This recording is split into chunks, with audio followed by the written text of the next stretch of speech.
Hello, Snake. It's been a while, hasn't it? I hear you've been causing quite the ruckus in Nicaragua. Nothing much to report from my end. The legacy's being put to good use. Or so they tell me. But enough with the small talk. There's something I need to tell you. You saw the photo that came with this tape, right? The boss gave that to me 10 years ago. I'm sorry, I should have told you sooner. I probably should have told you right away. But sending it to you hasn't been an easy decision to make. It's taken me 10 years. Once you've heard what I have to say, you'll understand why. That photo belonged to her. I know what you're thinking. What does she have to do with this? You've probably seen it 100 times in the press already. Obviously, it's of the Mercury 7, the first group of American astronauts, the heroes of Project Mercury. But there were actually 8 people in that photo. One of them was edited out, erased, without a trace. That 8th astronaut, the one airbrushed out of existence, that was her, Snake. Now, why did they need to keep her existence a secret? What were they trying to hide? The answer goes back even further. 17 years ago. It was the height of the Cold War. The Eastern and Western blocs were racing to develop space technology to match their nuclear arsenals. In 1957, the Soviet Union launched Sputnik 1, the first artificial satellite. The Americans were stunned. They'd been led to believe their country led the world in science and technology. That shock quickly turned into fear. If the Russians had the know-how to launch a satellite into space, they could use it to launch a nuclear missile, too. Frantic, the U.S. threw everything it had into the space race. The following year, the Army succeeded in launching the first American satellite, Explorer 1. The National Aeronautics and Space Administration was established that fall, and Project Mercury with it. The goal was to send a man into space, and 7 men were chosen as pilot candidates. The media dubbed them the Mercury 7. They were immediately hailed as national heroes, icons of Western space exploration. But after Explorer, America suffered a series of failed rocket launches. Desperate, the government made a fateful decision. Unable to wait for its space program to mature, they'd steal the Soviets' technology, at the same time sabotaging their space program. You know better than anyone how hard a mission that was. The Soviet space program was shrouded in secrecy. Recovering that information would be no easy task. Using the help of an insider, they'd insert a sleeper agent into the research institute, or else recruit one of those insiders to do the job for them. And, if necessary, the mission leader would have to go in and sort things out themselves. Someone was needed with experience, knowledge, and superior intuition. And the only one for the job was the boss. The president himself asked for her by name. He needed someone who could be trusted with the fate of a nation. Who else to turn to but the hero of the Second World War? It was June 1959. So you see, Snake, that's why she left. That was the top secret mission that took her from you. But her selection ruffled a few CIA feathers. They didn't appreciate the president going over their head like that. The mission was tough enough already, and now the CIA was dragging its feet. She couldn't get anything out of them. No manpower, no information. Left to her own devices, the boss made a decision she knew would come back to haunt her. She decided to tap into the Philosopher's Network. And that's when the wheels of fate began to turn.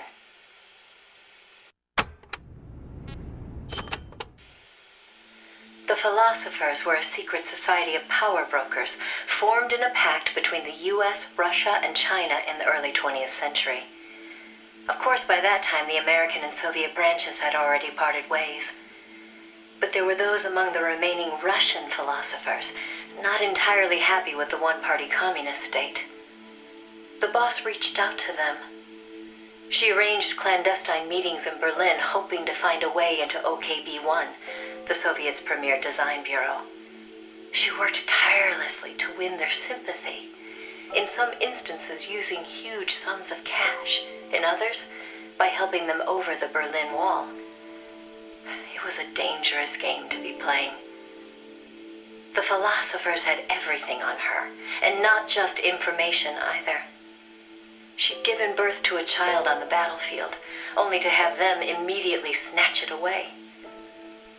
I know she told you that story. If that child was in the hands of the Soviet philosophers, she'd be putting more than just herself in danger. But she did what she had to do.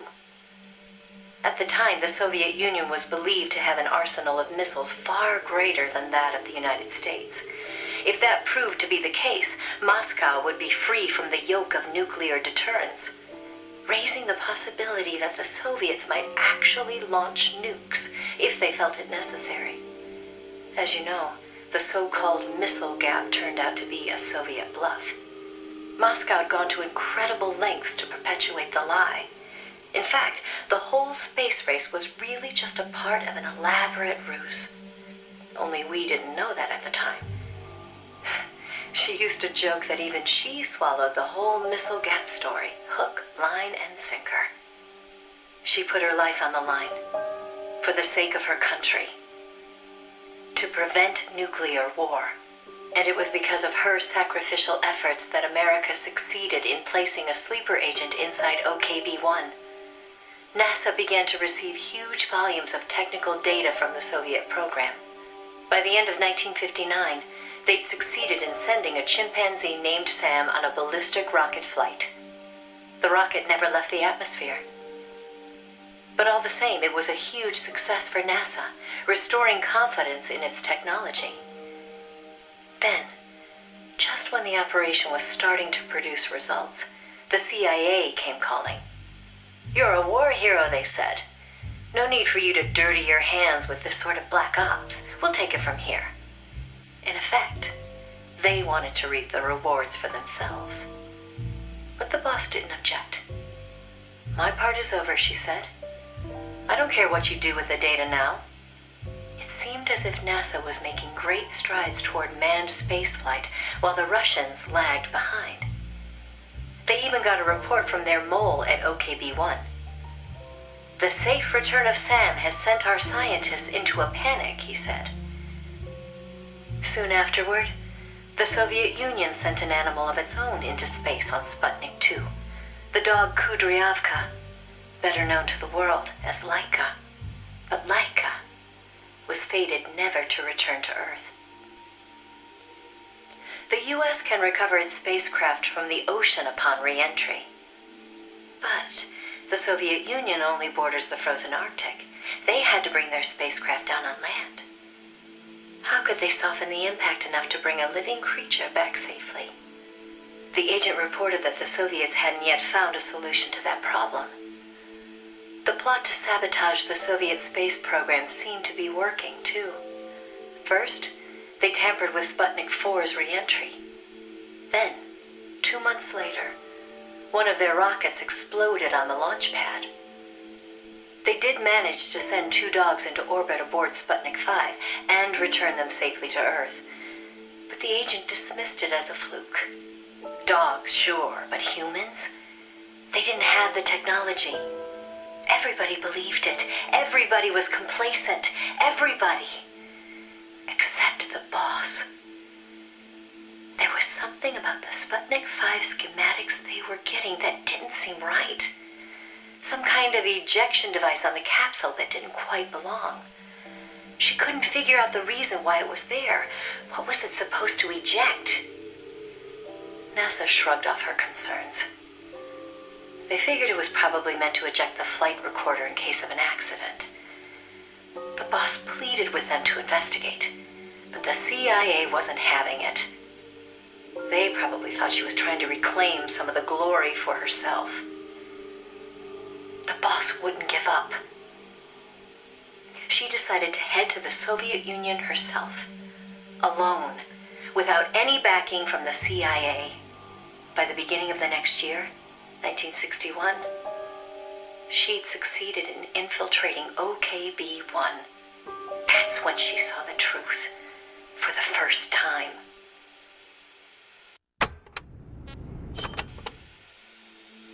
The sleeper that she'd worked so hard to place was a double agent. He'd been turned by the Soviets and was feeding the Americans lies. But what shocked the boss even more was why. The CIA's access agent had been taking a large cut of the sleeper's pay. The sleeper felt what little he was left with wasn't worth the risk. When he got a better offer from Moscow, he took it. At some point, the Americans' intelligence operation had become an open book to the Soviets. And contrary to what the sleeper had been reporting, the Soviets' manned spaceflight technology was quite advanced. It wasn't until she infiltrated OKB-1 herself that the boss learned the truth about Sputnik 5. After the spacecraft re-entered the atmosphere, it ejected the pilot, seat and all, at an altitude of 7,000 meters. It was the Soviet solution to the problem of land recovery. The mystery device attached to Sputnik 5 was for that purpose. The pilot would parachute down from that high altitude wearing a bulky spacesuit. Crazy, I know. The Soviets knew exactly how dangerous it was, of course. So much so that they gave Yuri Gagarin, the first man in space, a special 2-rank promotion before re-entry. Only Moscow could come up with this kind of plan.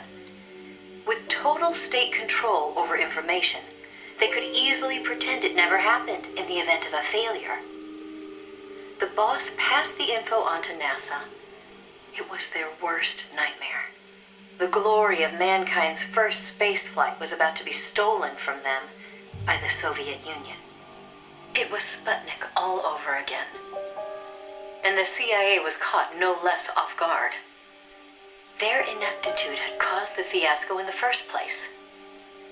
The Soviets' deception was brilliant.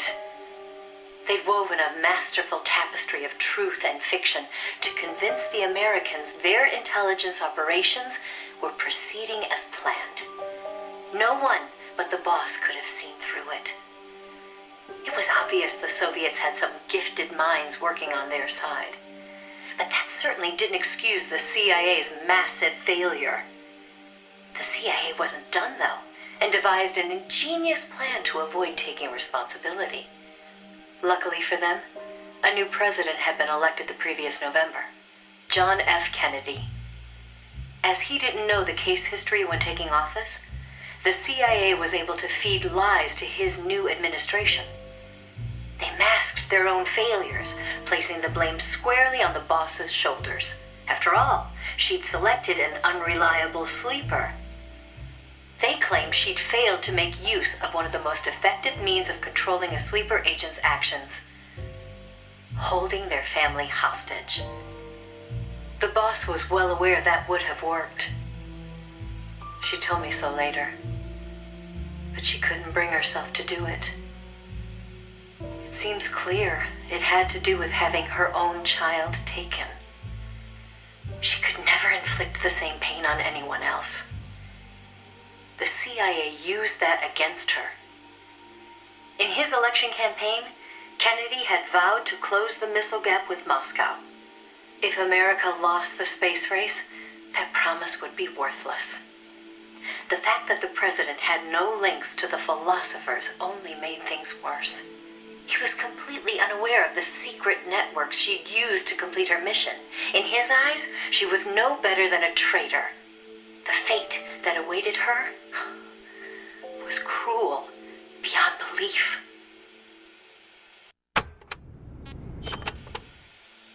The order came down from above. The boss would take the official blame for the sleeper's betrayal. More so, she'd serve as the guinea pig for NASA's manned spaceflight program. By then, NASA had gotten as far as sending a chimp named Ham into space. Now came a whole battery of ground tests to pave the way for a human to take its place. High G tests, zero G tests, spacesuit tests, simulations in pressurized oxygen environments. Some of the tests were highly dangerous, too dangerous for the Mercury 7, who were by then already media darlings. So the boss was made to stand in for them. She could have refused the order, argued her side of the story against the CIA, but she didn't. The way she saw it, her military experience made her a potentially valuable asset to those tests. She felt it was her duty to accept. She soon proved herself right. The boss was more than just a guinea pig. She drew on her experience to give the staff focused advice exactly where it was needed. NASA's space program took off again. At the rate they were going, putting a man in space seemed within reach. The higher-ups at NASA were impressed with her talents. They took to calling her the 8th astronaut, the Mercury Lady. The photo I sent you was taken around that time. I suppose maybe they were planning to use it as propaganda, the world's first female astronaut. But then, just as things were looking up, they hit a new snag. The government told them to add a window. There were no windows in NASA's spacecraft back then. Ham never saw the stars around him. But Washington insisted. Their sources told them Soviet spaceships had windows. Space exploration as a form of propaganda in itself. After all, what was the point of sending a man into space if he couldn't tell the world what he'd seen? Most of all, though, they simply couldn't have the Russians doing something they couldn't. It was sheer madness, and everybody knew it. NASA was already facing impossible deadlines. Now they were adding yet another element of uncertainty to the mix. Installing a window would both weaken the spacecraft and make it harder to shield the occupant from cosmic rays. They weren't about to put their Mercury 7 golden boys in that kind of danger. So the boss was chosen as the pilot instead. Even if she made it up into space, she was given less than a 20% chance of returning to Earth alive. But she took it in stride, even helping them make the necessary design changes to the Mercury capsule. It was like going to work every day at NASA to make her own coffin. Then, without warning, the U.S. received intelligence that the Soviets had moved their Vostok spacecraft to the launch site. The launch was set for the following day, April 12th, 1961.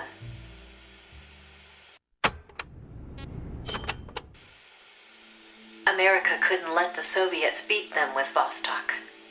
NASA was forced to cut short the testing process and move the launch date up. They pulled out all the stops to get it scheduled for the earliest hours of the next day. The spacecraft would be launched from Cape Canaveral in the dead of night. For the flight path, they chose a course that would take her as far east as possible. She'd be able to see the Earth in daylight from the window, at least for a little while. The boss climbed into the Mercury capsule, having completed less than 80% of the regular flight procedures. Both the timing and the flight path were risky, and testing was far from complete. But NASA had no other choice. The boss, for her part, never expected to come home alive. She was going on a one-way trip, the American version of Laika the dog. And yet she went all the same. Someone has to be first, she said. If fate has chosen me, then I accept, for my country, for the balance of the world. That's how she saw things. My chances may be slim, but I'll take them. I've accepted my fate. If anyone can get through this, I can. Then, on April 12th at 1:30 in the morning, the boss entered space. It was nothing short of a miracle. First, that she'd made it in an incomplete spacecraft. And second, that her flight coincided almost exactly with Gagarin's.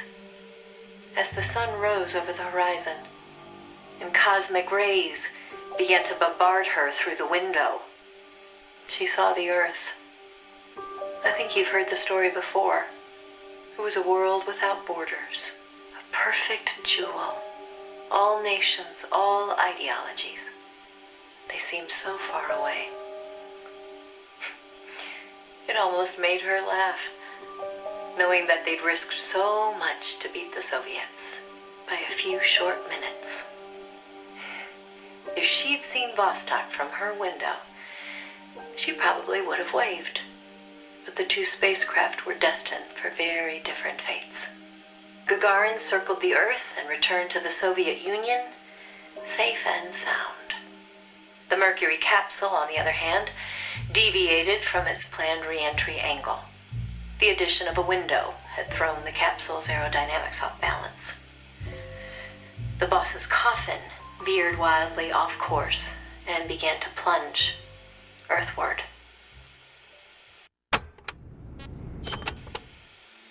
The course deviation caused the capsule to miss its splashdown point by a wide margin.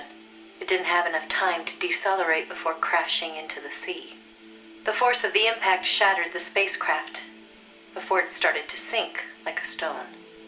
The boss used the last of her strength to escape to the surface. Her body was covered in bruises and scorched by radiation. It was a miracle she was still alive. She slipped into a coma and didn't regain consciousness for 6 months. To some, what was worst of all was that she had lost the space race to Gagarin by only a few minutes. That aside, it should have been a proud day for America. Its first manned spaceflight. Sadly, her accomplishment was kept out of the history books. An attempt to save face by Washington. In contrast to Gagarin's orbital flight, America had only managed a ballistic trajectory. Her flight time was much shorter, too. And most importantly, the Soviets had brought back both spacecraft and pilot safely. NASA couldn't even conjure up a half-hearted tale of heroic survival. The coup de grace, though, was the Soviet propaganda campaign that kicked into gear after the flight. The Earth was blue. Those were the words of Gagarin on his return, and the whole world was listening. In the blink of an eye, Gagarin was an international celebrity, earning accolades from every corner. It was a PR coup for the Soviet Union. Meanwhile, Washington could only grit its teeth in silence. They decided there was no value in making the boss's flight public, that it would only make matters worse. So they buried it instead, labeling it a dark mission. NASA and the CIA did everything in their power to erase all traces of the boss from Project Mercury. The result was the photo you see before you. Not a bad job, huh? Not only did they expunge her flight from the records, they denied that she ever existed. And that wasn't the end of it. As an alibi, the military claimed she'd taken part in the CIA's botched Bay of Pigs plot to take back Cuba. And when the boss was finally well enough to return to service, they wouldn't take her back. She was forced to go underground. In the public eye, the boss was still a hero of World War II. In reality, though, she was anything but that. She was a non-person, fit only for the blackest of black ops. In effect, she may as well have been dead. Gagarin went on a worldwide tour in front of millions of adoring fans. The boss, meanwhile, was a walking secret, unable to breathe a word about her experience. The authorities in Washington had this to say: "Why are you still here? If only you'd had the decency to give us a nice quote like Gagarin and then die an honorable death, you'd have gone down as a hero." 3 weeks later, on May 5th, Alan Shepard, one of the Mercury 7, made his own ballistic flight. They sure didn't try to cover up his achievement. Of course, he owed his success to the lessons learned from the boss's tragedy before sending Gagarin up into space. The Soviets had used a mannequin called Ivan Ivanovich to test the landing procedure, which would make the boss America's version of a crash test dummy. But she didn't care. "I'm happy to be the dummy," she said, "if it'll help the project succeed. Nothing would give me greater satisfaction." And that still wasn't the end of it. The boss had worked through the anti-Moscow faction of the Soviet Union's philosophers to place the sleeper agent, and at some point, the Soviets found out about it. Yet the Americans remained oblivious to the end. Even the philosopher network the boss plugged into never tipped them off to the double cross. That could only mean one of two things. Either the pro-Moscow philosophers had intervened, or the anti-Moscow philosophers had been turned. Either way, it was a situation their American counterparts couldn't stand. To preserve the philosopher's good name and to repay her debt, so to speak, the boss once again made her way into the Soviet Union. There, she found herself face to face with the Soviets' own agent. And who should she find awaiting her return to Russia? The one who'd turned her sleeper against her, who'd fed them lies all this time. It was her former comrade in arms, the father of her child, the man known as the Sorrow. He didn't know it was the boss who'd sent the sleeper. Or to be more precise, the Soviet philosophers never told him. Former lovers, forced to fight to the death. One would live and one would die, she told me. That was the revenge the Soviet philosophers had in store for me.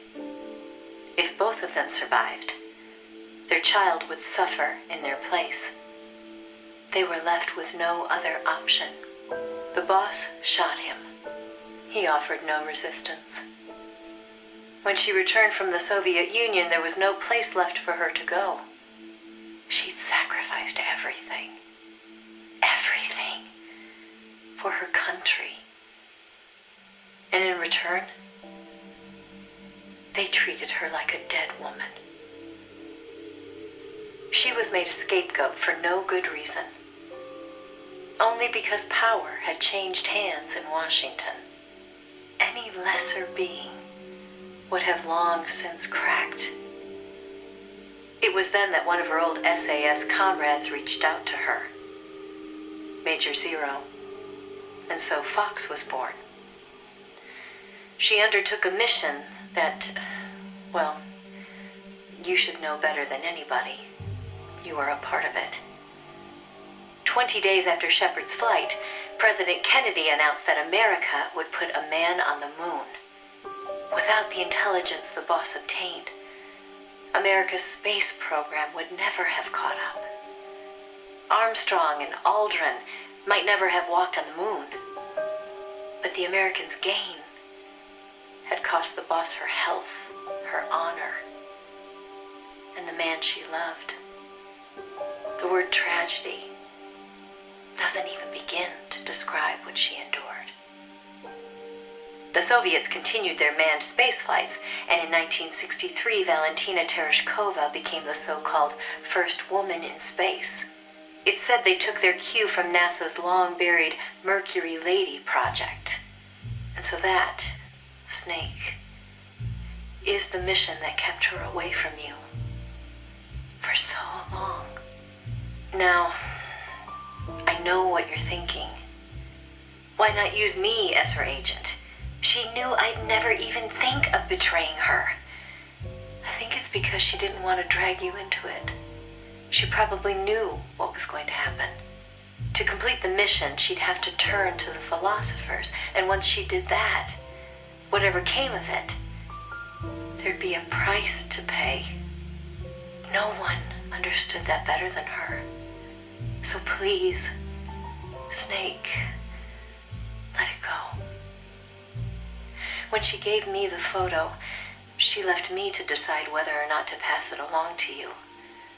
I know she was torn about it, just as I was. She knew you'd probably blame yourself. Why did she hold on to it for so long? That, I can't say. To remind her of how much it hurt to be erased. She wasn't that kind of person.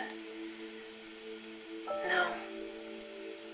I think she meant it to be a message to you. She had her identity, her life, taken away. But she wanted you, of all people, to know the truth. Snake, you've probably already figured this out, but it's no accident that I'm only now sending you something I've withheld for so long. Little Bird tells me you recently made a big decision. You and the boss are different people. I understand that. And I'm not trying to second guess you. I simply wanted you to know what she saw, how she felt. That's all. Keep it with you, Snake. Keep it deep inside. Don't ever forget the path she took. Because you and I are the only people on this earth who know the truth. Boss, I'm sorry.